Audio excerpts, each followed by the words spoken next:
on the speakers, ayy. It shit feel nostalgic, ayy. Feel like I was Frank, ultra from the palette, ultra from the aura, ayy. Shine like ultraviolet, ayy. You should bag up from me, cause I... Anime, we have everybody's attention. Please, we are now boarding the Brothership, the only place in outer space where the nerds come for the content, but they stay for the culture. And in essence of the king himself bestowing his presence upon the great city of Philadelphia, 'tis I, the frozen one, which means so much more now than it did before LeBron got here, aka Mr. Matthew Porter, aka LeJohn James, and I am taking my talents to South Street, and I am here with a very special guest, a man very near and dear to my heart, Relentless himself, aka my boy Aaron, representing the Woke Podcast.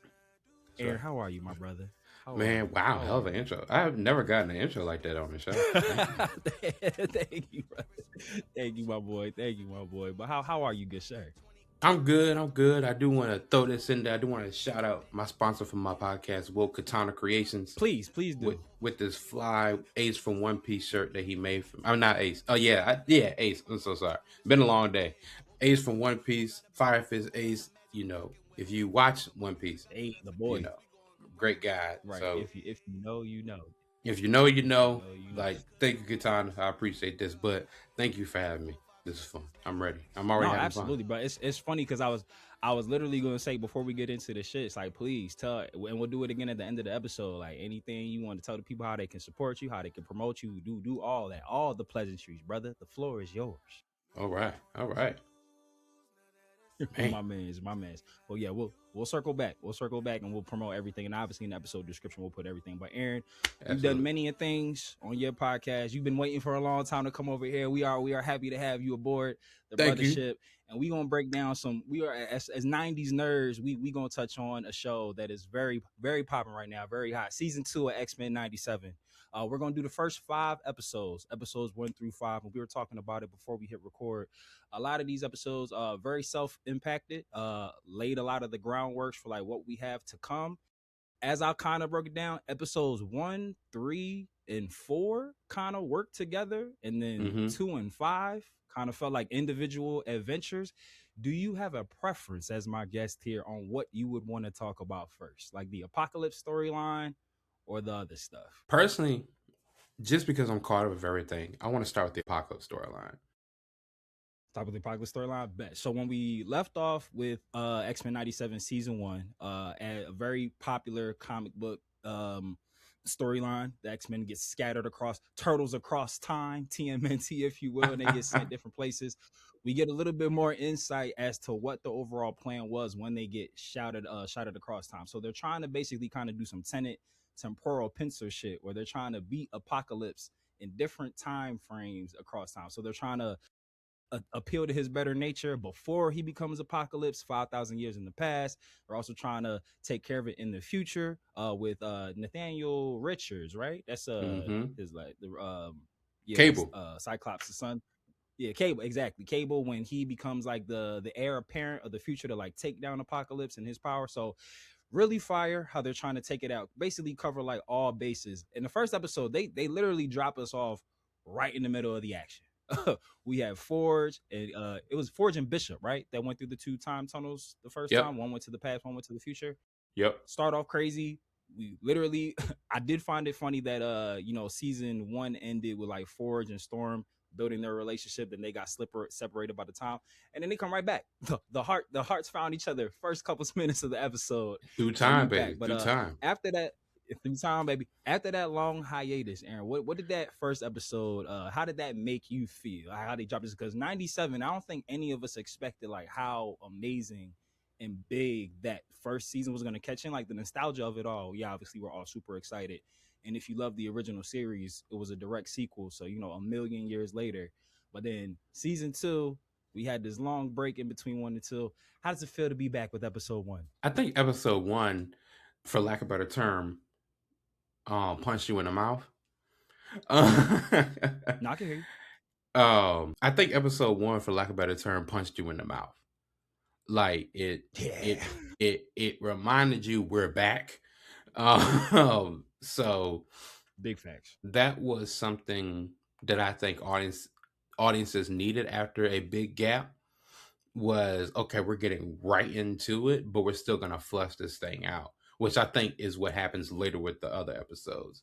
So I think that us getting right into it, episode 1, really did the right thing of how it happened. No, absolutely, bro. You kind of said it perfectly. You kind of teed up my next question before I even asked it, because me and you had kind of talked about it on the anime side of things, just, with a lot of different studios going to the 12 episode once a year format. For on the Disney side of it all, are you pro or anti the long layoffs in between seasons for content? Using this as the prime example, because 97 season 1 was a while ago. Yeah. I'm definitely not for it. Like I would very much prefer a 1 to 2 year gap between things. Even though I understand animation takes time and it takes a team, and they should be respected for what they do, I am not a fan of the 4-year gap for a short season. It's like, if you're gonna give me a 4-year gap, I need 20 plus episodes. If that's the fair, that's the trade off. Yes, yes, that is the trade off for me. He said, I need that Digimon 50 if you go give me 4-year gaps, bro.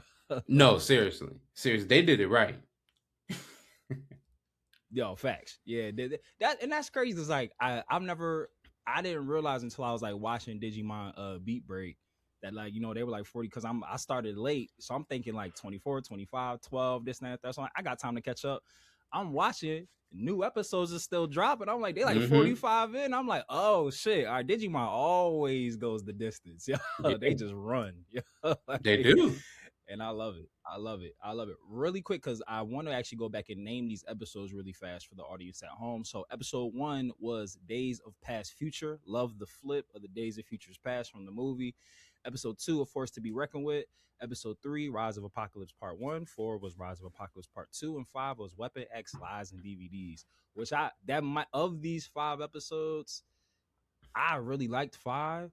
But 2 was like actually a super pick for me, because I've always loved Jubilee. Like, even like the original series, I feel like what Rogue was to the Fox X-Men is like what Jubilee was like for like the early X-Men 90s TV show and everything. And like Rogue kind of became a lot like how Hugh Jackman brought Wolverine and made him like such a big popular pop culture character, even though he was just like the short sidekick for forever until that movie. Jubilee was like that girl, and they finally like let her cook in this episode 2. We got an X-Force sighting, a lot of Deadpool cross references. I guess my question would be, did you feel that same sense of excitement for like our favorite firecrack sender? Like that Jubilee was like the letting her cook. Even like when she was fighting against like the guards, when they were like breaking the kids out and escaping and everything, like how she was like using like the concussive blast of the fireworks. I was just like, obviously the animation is amazing, but letting my girl not just be a flash in the pan, metaphorically and physically, was nice for me to see. How are you feeling about how this show is actually like propping our girl up finally? Man, look, I say that it's good because this lets you know that this isn't the 90s show anymore where she was just a background character. And it's like, I was talking to one of my coworkers because he grew up when it first aired, and we were having that conversation. He was saying the same thing you said. It was like, it's nice to see her in the front, like in the front lines doing something. It's nice to see her not just be the teenage girl who they go, okay, stay behind, stay over here, like don't touch nothing, don't do nothing. It's nice for her to still be that youthful energy, but it's kind of practical and functional in a way. So it's like, I've never been like a huge Jubilee fan, but I always thought she was cool. And I think that it's nice to see that, how can I word it? That her powers now are in a sense of being super effective and not useful, because it's like before then, like they just look cute. Like, let's be real. Like, it's one of my boys, shout out Jeffrey. We watched 97 together, and he made a good point when we were talking. He was like, I wonder if Jubilee's powers gonna either hurt you or make you laugh. Like, why did it look like they gonna tickle you? And like, they do. I love how that episode highlighted, like, okay, no, this for real. Like she can do some damage. She can do some work. So I enjoyed it for that. She broke all them kids out by herself essentially. No, seriously. She's like, oh yeah, I got this. Absolutely. When who was old girl who joined the X Force with the green hair? I forget what her name Polaris. was. Who switched teams? Yeah, Polaris. When she like came to visit her, she was just like, oh, this is what I wanted. Like I thought we were helping and everything. She was just like, oh, like I'll help break you out. And Jubilee, she was like, I got it. Mm-hmm. When they were like hitting on, she's like, oh, you need backup, like we can come get you. She's like, yo, don't even worry about me. She's like, yo, just be on this side of the building when I open up them doors. I say, just wait for my signal. What's the signal? You gonna know. Yeah. You gonna know. Which is that was a stupid question. If Jubilee tells you wait for the signal, you know what the signal about to be. You know what the signal is. You know what the signal is. But I love that point about you saying that like Jubilee's powers, even like old 97 and prior to this episode, like you didn't know like what the physical ramifications were like when it hit you. Like it do look like a tickle. Like it felt like it felt, you know what Jubilee's powers felt like? It felt like that first sip of a crisp ass Sprite. No, like, for real. You call her powers Sierra Mist? Like. Yeah. Jubilee do sound like a soda, bro. Like now that it sounds like some pop. Oh, that's hilarious. That is let me hilarious. Get the number one with a large Jubilee, no ice. Oh yeah, we got you coming up front. Yeah. We got a fresh batch right now. Facts, but like when she had got cornered by those dudes, like the security guards, like in that prison, and she just like put the glasses down and got to work. I was like, let's fucking go, yo. That's what I like to see. That is what I like to see my girl cooking. And then her relationship with what's the homie's name? Sunspot. From season 1. Like I love all that. I feel like he's somebody, obviously, like I understand like the comment. I feel like in this show, he's a character that could be contingent for like a heavy hitter and with like this, like getting shit right. Like it could be wrong, but I feel like from season 1, like with all like the backstory with like his mom like giving him up to the feds because he was a mutant and everything, and then joining the X-Men, and then even like his couple lines here, even though this was a very like Jubilee centric episode, for like the couple times that he was like having conversations with Cable, and he was just like, no, like we're the good guys, like we're supposed to be helping. Like he's it seems like they're propping him up for the morale of the team. Like him and Jubilee like maybe might be like the morale of the team. Do you have any like sleeper picks for like, obviously you got the Cyclops, the Storms, the X-Men. Do you think are there any like younger people on the team or just characters that haven't really gotten like a lot of shine in the comics or like other mediums that you think might actually have like a quote unquote coming out party in season 2? Man, I have a sleeper pick, but he's dead. And it's like I don't want to spoil it because I know we're talking about these first few episodes, and it basically comes to light that it's true in episodes 6, 7, and 8. So I don't want to spoil it.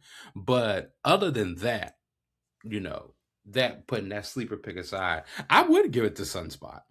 I would give it to Sunspot because it's like Jubilee already was very much herself. I think her having Sunspot, he's the, not to be punny here, he's the ignition for that to be now. I see what you did there. Thank you. He's the ignition for now that to be, no, this is you, go own it. Don't just be it in the background, be it in the front too. And like, even if people disagree with it, even if people don't understand it, even people rally behind it, like that thing that makes Jubilee, let it shine like the sun. I love that. I love it because I feel like season 1, again, like with Sony X-Men, they like all of that and the amazingness of Hugh Jackman and his portrayal as Logan. I feel like when 97 season 1 came out, they was just like, we got to remind y'all motherfuckers who Cyclops really is. They did everything.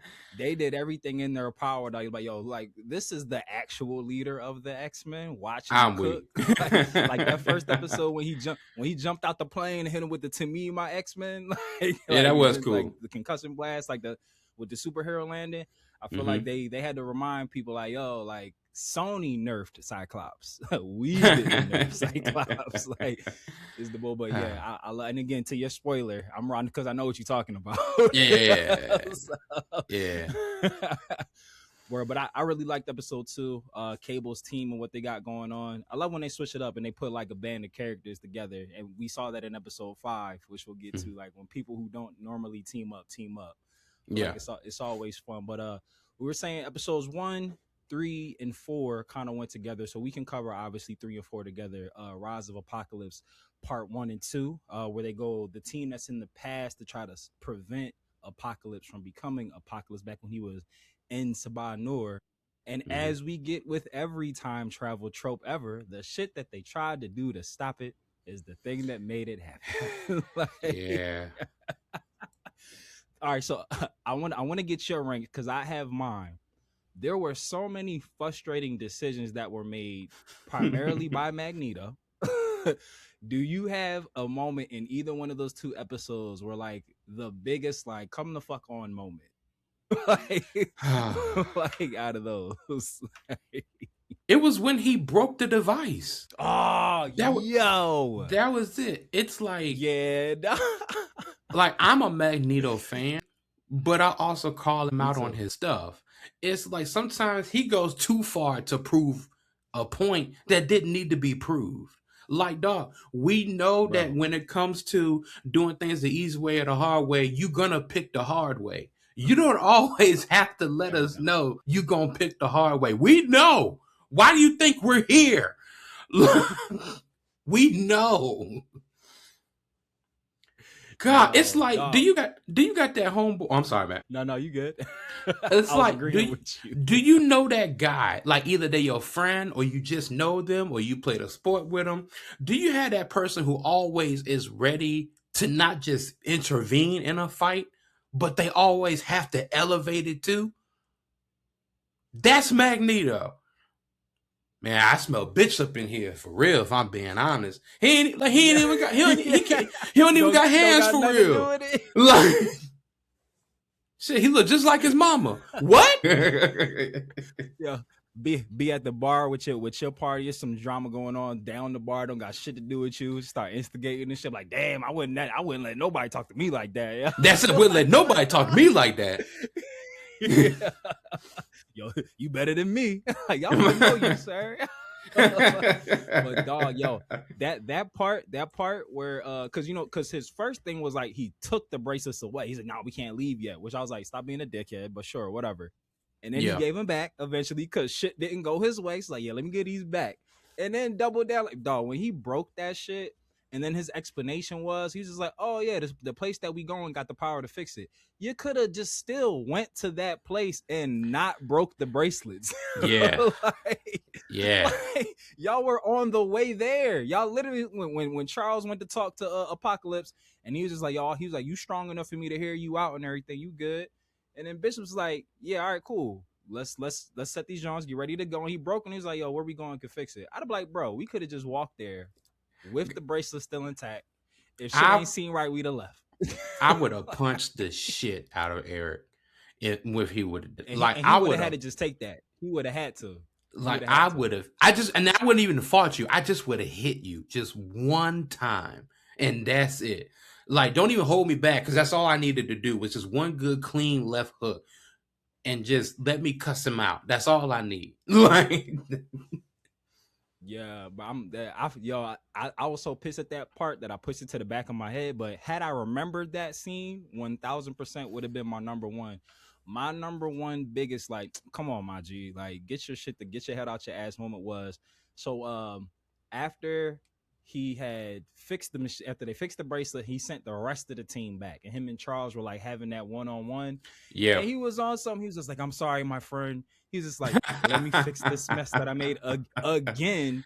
And I'm like, bro, you keep, like you said, you keep choosing to do shit the hard way. And then when it gets hard, you start, my bad, Charles. My bad, big dog. What did you think was going to happen? Dog. Yo, and every time he kept trying to like persuade Nor to like be a good dude, like shit kept happening that kept showing him like, yo, this ain't gonna work the way you think it's gonna work. And Charles kept saying, he was like, yeah, big dog, I don't think this is gonna work. And Eric's like, no, let me try one more thing. And this shit just went super left, yo. And then he's like, yeah, my fault, bro. It's like, if I could just make this very honest,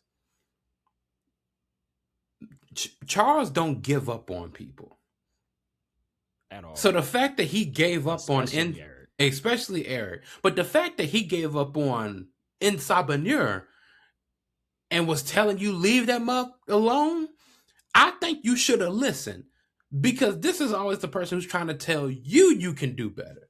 And now you're trying to tell this person is, and Charles like, nah, I don't see it. It's not going to happen. Charles, it's not going to happen. It's not going to happen. Magneto, it's not going to happen. Eric, it's not going to happen. Can you listen to me right now? It's not going to happen. I absolutely am with you on that. That would have been my number one if Magneto didn't break them joints. That's just it. But it's just Charles is one to not give up on people. But the fact he won't even try with this, I think that says a lot. I just think that says a lot. But maybe I'm tripping. Maybe I'm wrong. No, I'm rolling, because it wasn't even on some like Charles was just like, all right, let's try. His like immediate thing was like, nope, can't help him. Nope, we gotta go, like out the gate. And it's even because like context is everything, bro. Because it's like, here they are, we know like Charles is like big on mutant rights. Here's the original mutant who's literally a slave, and Charles is just like, leave him to slavery, bro. This ain't our fight, Magnus. Like, nope, this ain't ours. This ain't ours.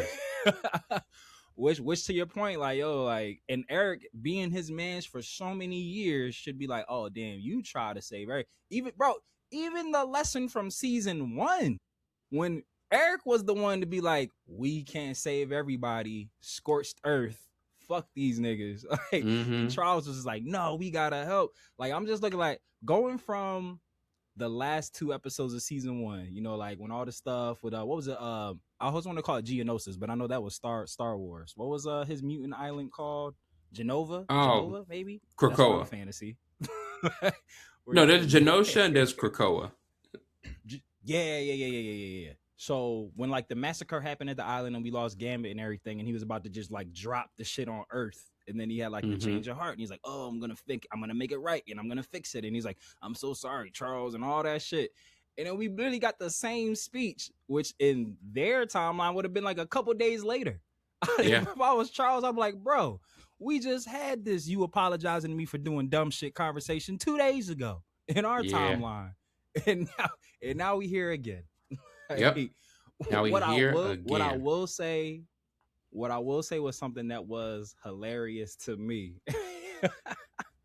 and this is completely tongue in cheek, but I found it funny. I found it funny that when Noor was like not Apocalypse yet, and he was like, the slave and everything, my man was clearly voiced by a brother that got some melanin, and then my man got taken over and got the power and lost the accent.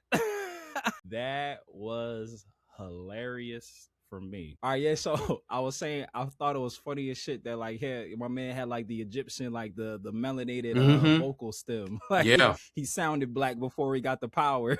No, for real, because it's like and then when man went corporate. What's funny is me and my boy Jeffrey, we were talking about that. He was just like, they really de-niggered him. I can't believe it. Biggest crime in Marvel. That's how you know he turned to the dark side, bro. He lost all his culture. Yeah. Oh man. They said for the black man to rise to the top, he has to forget everything that made him who he was. Everything. I was cracking up because like when they were having all the conversations throughout the episode, I'm sitting here thinking back to last season when Apocalypse showed up, and I was like, that's not how he sounded like before. And then I'm like, all right, well, maybe in the past timeline, he still, over the years and years and years, he lost it. I was just like, I know they're not about to transform this man and change his voice. No, they did.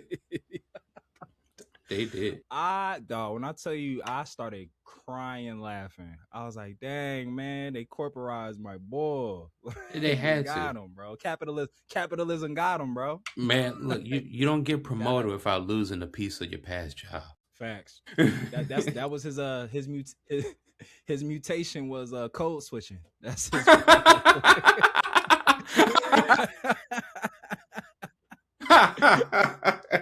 I'm gonna tell that one. But like, hey, I heard some of the funniest stuff today, man. I got to tell that one. Please do. That might be the real. God, that wow. Oh man. But another thing that one question I did have from you from the part 1, part 2 episode. So we obviously we knew who Pharaoh Ramatut was before they like did the reveal and everything. But we got a Kang sighting and everything, which I thought was funny as shit. That was funny as shit when shit went left and he was just like, "Oh yeah, I'm out." Put the helmet on. No, for real. Run Slayer. He said, For "I gotta real." go. Yeah.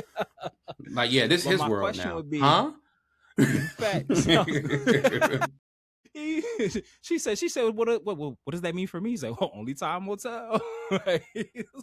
And then dipped off. But we obviously know, like in the MCU, like with the Jonathan Majors stuff, like Kang might be gone, might come back, who knows? But with a Kang, so we had a Kang sighting, a Deadpool sighting. I feel like there was a lot of Deadpool movie imageries that popped up, especially in the last episode. Do you think there would be a world, or would you even want a world, now that we have a Kang and we know that all Kangs through all multiverses are connected? Would you want to see a world where some of the animated content and shows do like mix with like the live action thing, and like whether that would be like the real life people ended up animated, or the animated people they like make them real life, but like with the introduction of another Kang in animation, and again even with across beyond and into the Spider-Verses, like that Miles jumping realities. And we know that in I always forget which Across is the first, Into's the sequel, right? Yes. I always mix the titles up of the Spider-Verse movies. No. Into's the first, Across is the sequel. Across is the second. Yes. And we were knowing that Spider-Man and Doctor Strange and I may have got that wrong. I'm so sorry. I hate to interrupt you. I may have got that wrong. It's one of the two. Yeah. I know Beyond is the last one. Yeah, we all know Beyond's the last one. We know Beyond's the last one. Yeah, I always mix up Into and Across. But what I was gonna say is we know in the second one that they mentioned Tom Holland's Spider-Man and Doctor Strange when they were talking about cleaning up that incursion, and they was like, oh yeah, the kid and Doctor Strange already fucked up when blah blah blah. So we know that like there is some acknowledgement of the live action world in these animated places. Like, would you want to see a world where it's become like, oh, and we know Battle World and Doom is coming, not to say that cartoons will show up, that'd be fucking wild. Well, like, would you want to see that happen, or do you think it could? I'm fine with it because James Gunn is already doing it with DC. Like the voice cast for Creature Commandos are also going to be the characters when they do live action projects. I think Marvel should just do the same thing. Like, I don't think it hurts because like the one thing that I think, and even though I still love the MCU, one thing that I noticed that the MCU hasn't done a lot of, and that the multiverse saga has been doing, is letting you know these things happen. These events are connected. The universe is connected. All these universes are connected. I think we do need more of that because, like, look at the show on Disney Plus, Your Friendly Neighborhood Spider-Man. Like, the events from Civil War were mentioned in the show, bro. Like, yeah. But it's also, that was not Tom Holland's Spider-Man at the same time. And the Doctor Strange we saw was different than Benedict Cumberbatch's Doctor Strange. So it's like, it can work.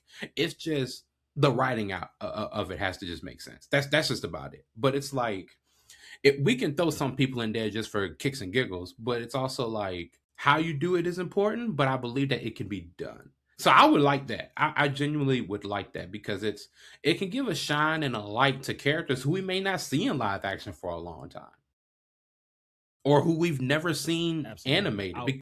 Go ahead. I'm sorry. No, you good, bro.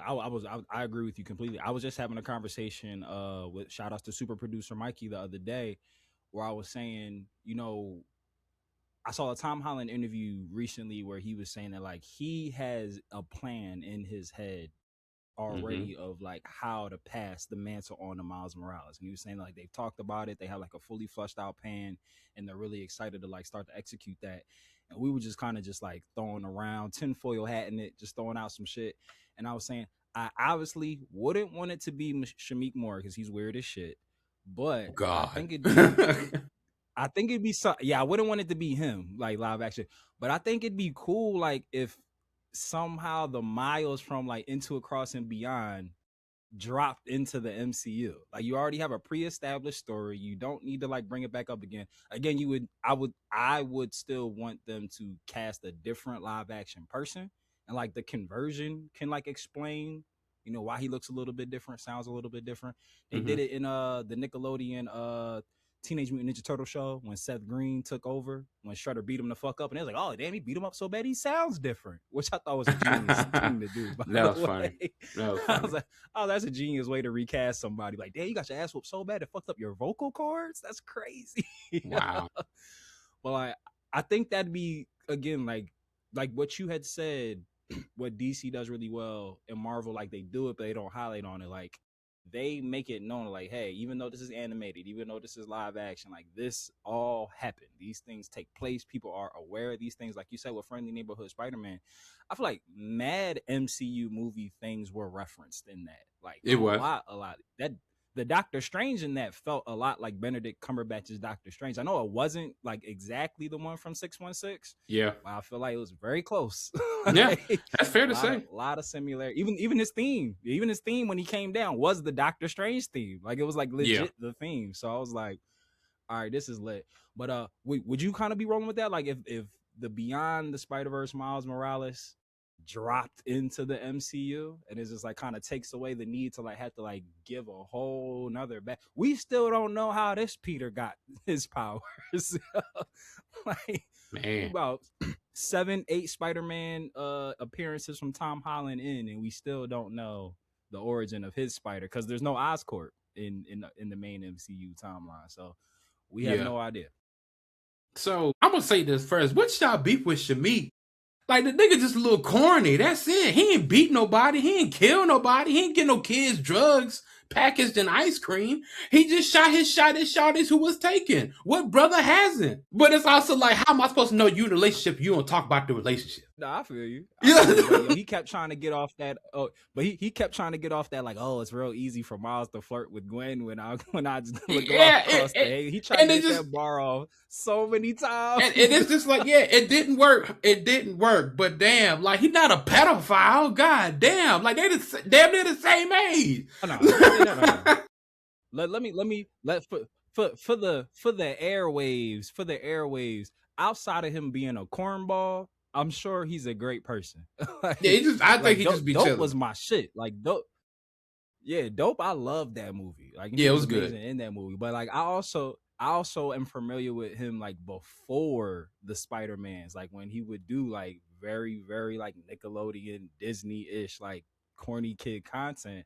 And I'm just like, I just don't need my Miles Morales to be corny. Miles Morales is swaggy as hell. Yeah, he's awkward.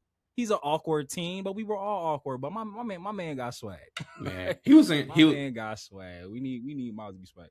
I remember he was an Incredible Crew. That show from Nick Cannon. Yeah, deep fucking cut. Yeah, I forgot all about that. Yeah. Look, when I tell people I watched TV as a kid. Like I'll help you remember some shit. I'm a dog. That's how my brothers babysat me because they were way older than my next brother up's 10 years older than me, and they were all the same age. So like, yeah, when they wanted to go do what they wanted to do, they would just sit me in front of the TV and like, hey, don't move, and I'm like, I got you. Like, locked in. Man, that's just collecting memories. Do you have a Miles Morales like ideal casting that you want to take place or like a wish list? Damn sure not the dude from Stranger Things who keeps wanting to do it so badly. Caleb, whatever him. Nah, I'm good with you, family. You go do some other cool stuff. Personally, I'd like him as Firestorm in the DCU. I think that could work. Thank you. I like that. I don't have any ideal. I feel like he also No, I you feel like good. he could also pull off Static Shock. Like You think so? Like in the DC, I feel like he could be, yeah, because like I maybe like could get a little bit older. Because I know he's like in his like mid-20s now, Yeah. but I think he could. I like him a lot. He's a really good actor. I like him a lot. He's But a, yeah, he's a yeah. good When actor. people were putting him for Miles, yeah, I wasn't like I didn't see it either. Like I guess Yeah. because like at the time he was like playing the teenager, same frame, same build, and Yeah. everything. But yeah, I wasn't. There was a kid. Tyler Perry has so many terrible TV shows. So me to just say like a bad Tyler Perry TV show on Netflix, there was a Tyler Perry TV show on Netflix that had the sister from Smart Guy in it. Essence Atkins was like the mom, or it might have been one of the sisters from Sister. Oh, you talking about the show? Are we there don't yet? Matter. Was it the TV version of Are We There? It was definitely a TV version of one of his shows. It might have been Big Mama's House, not Big Mama's House. Medea's Family. I don't fuck. I know what you're talking about. But I know it was a kid. The younger brother on that show. I was just like, I liked him a lot. See, I'm gonna look it up. I'll cut out the gap. Hold on. Was it Tyler Perry? Netflix. What show was it? Beauty and Black. I obviously will cut out all the silence. It's all I good. want to know It's what all that good. kid's name is. Damn, now he has multiple TV shows on Netflix. This ain't the ones that I want. Yeah, that's Tyler Perry. He gonna get his money. It's not. I will say, praise. What the? like I'll clap for you for an editing point. Appreciate you. I will also say that Miles being introduced in the MCU, when it does happen, the idea of it being from the Beyond versus, I'm cool with that. I think that I'm not against that. It's just I wonder how they're gonna write it. Just because it's like I watching Spider-Man Brand New Day, it was very interesting how they wrote in a specific character. Some of you may already know who I'm talking about. Some of you may speculate who I'm talking about, and if you, we won't spoil it for you here. hey, we won't spoil it for you here, but if you can guess my speculation correctly, good job. But it's like how they wrote that character in there. I think that Miles has to be kind of introduced in Peter's life in the same way. Like, not the exact same way in the events of the movie, but the same way of it's like, who the hell are you? And why are we connected? And that's how I think it should go. You know, that's just my idea. That's just my idea. Rolling with you. So I looked it up.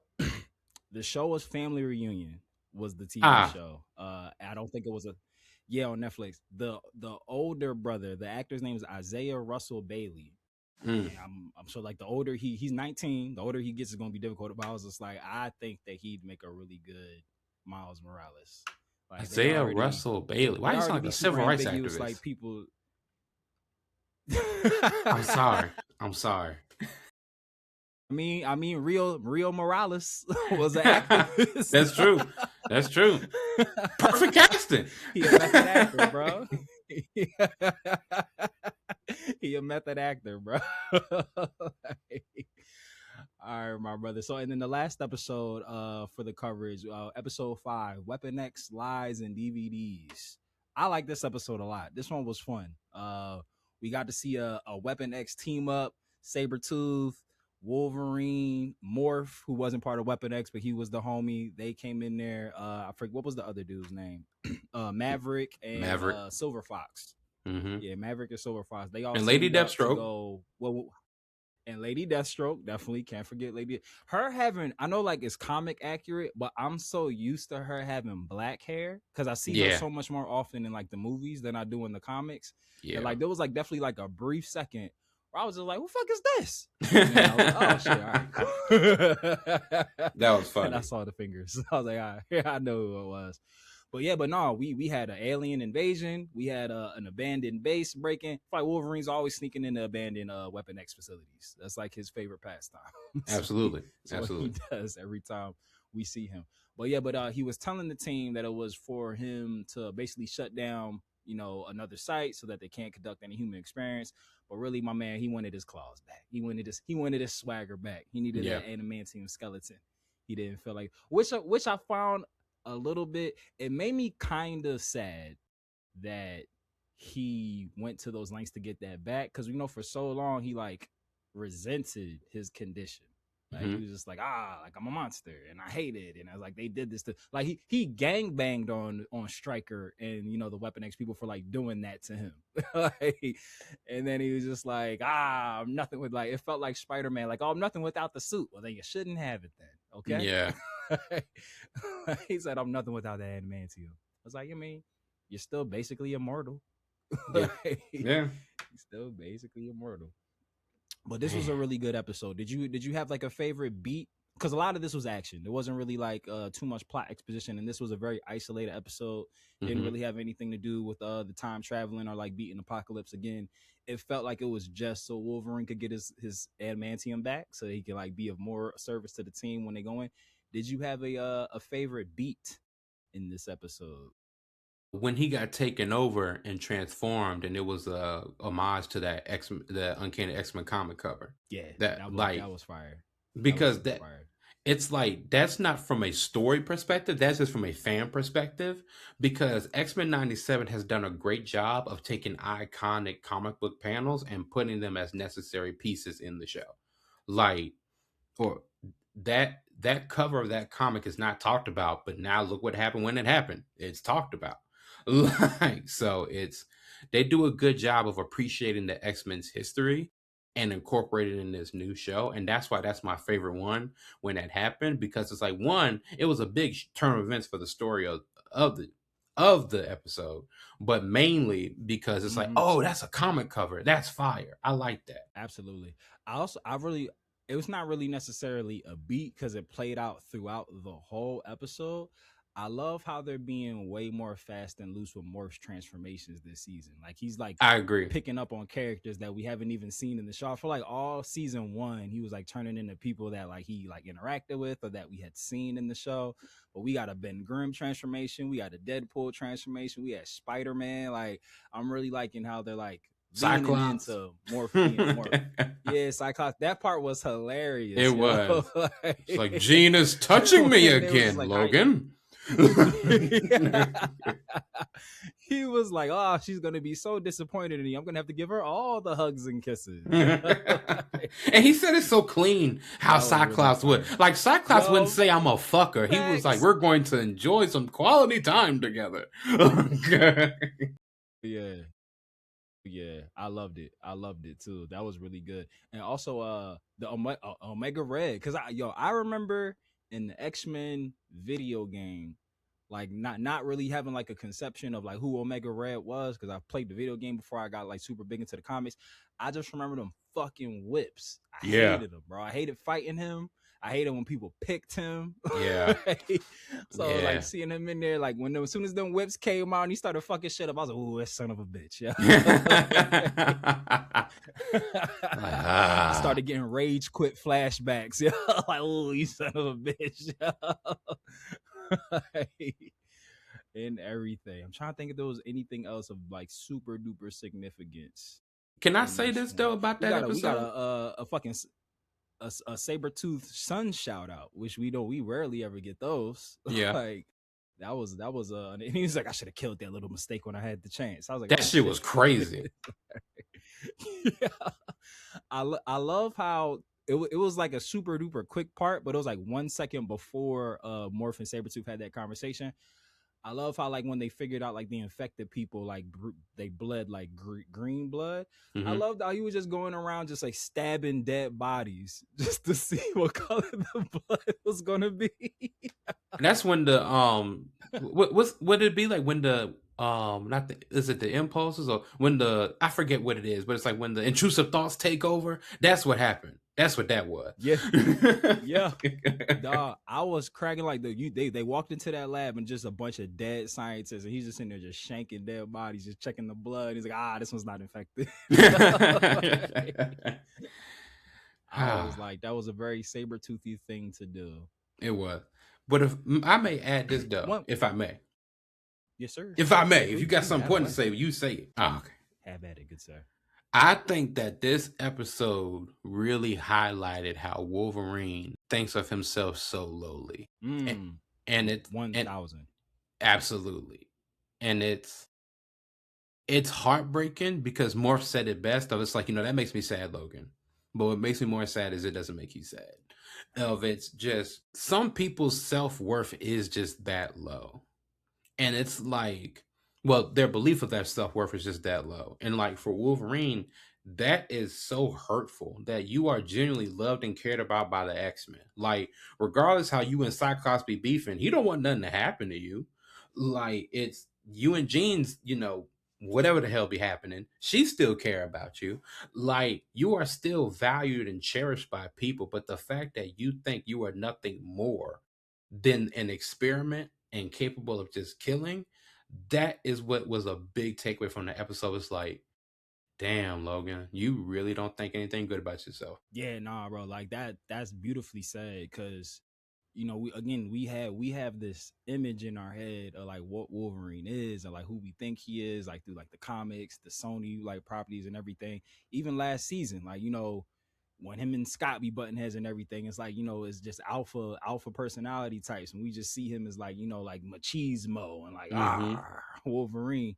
So yeah, like that conversation with him and Morph, and even the way that like Morph is just like trying to like force friendship on him. He's like, nah, bro, like I got you. Like you don't have to do this by yourself. Like we locked in. Like when he was having a conversation with Lady Deathstrike, she kept calling him like the wolf sidekick to the samurai. She's like, oh yeah, like the loyal wolf, he'll do anything for the samurai to see him succeed and everything.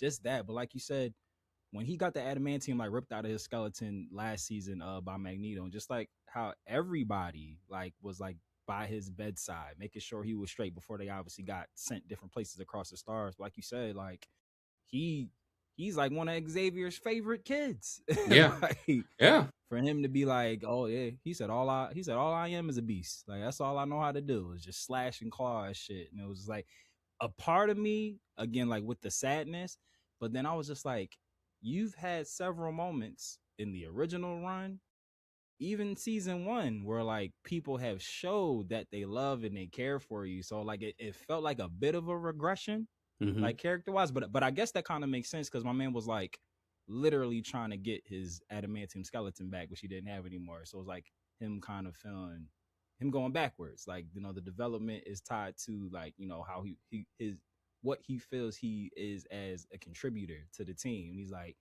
I can't do shit with these bones. Like, so I ain't shit. I can't do shit, so I ain't shit. But no, that's a great cue. I can't think of a better way to metaphorically end an episode than off of that.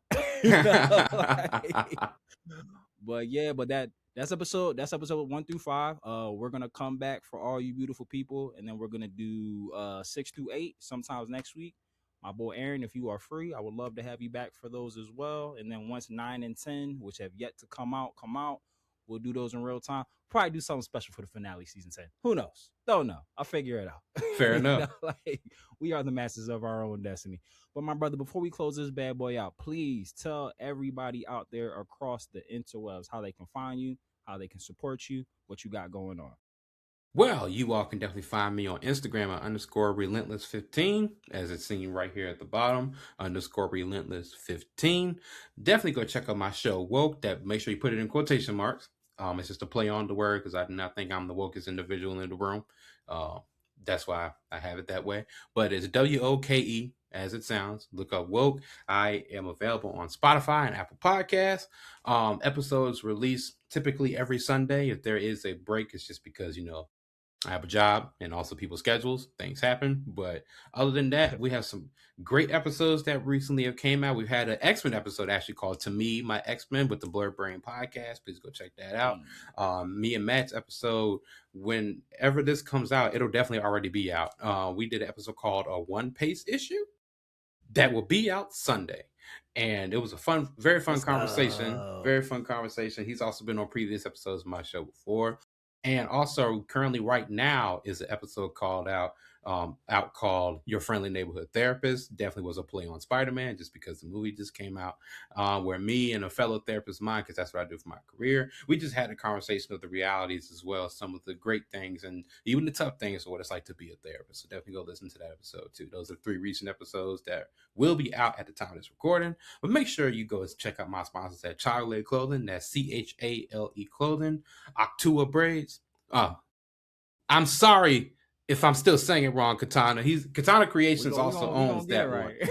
Yeah, I'm gonna say Octua. I think it's Octua Braids. Go and get your hair, ladies. Also, please check out my man's at Katana Creations. That's Katana_Creations with a K. He does great anime embroidery work. I really love this shirt. I think it's one of his best designs personally. No bias because it was first for me. And definitely make sure you just go follow me, at Woke on Spotify, Apple Podcasts. And if you also have suggestions for episodes, DM me _Linus15 and let me know. My God, we always say here aboard the Brothership that once you come on here once, you are a forever repeat guest. And I'm sure me and you will do mad collaboration shit in the future for sure. Like I said, we would love to have you back for episodes 6, 8, and 7. They're just numbers. Fuck it. Yeah. Don't like 8, 9, and 52. We'll be here. we're episodes 1, 3, and 36. That's what we covering next week. But to all of our fellow travelers out there across the galaxy, both near and far, far away, to you, the Brothership will always say, if you are ever feeling alone and like your planet is just getting further and further away from you, just like the North, always remember, we're here and tough times don't last long. Tough people do. Namaste woke. Later, nerds.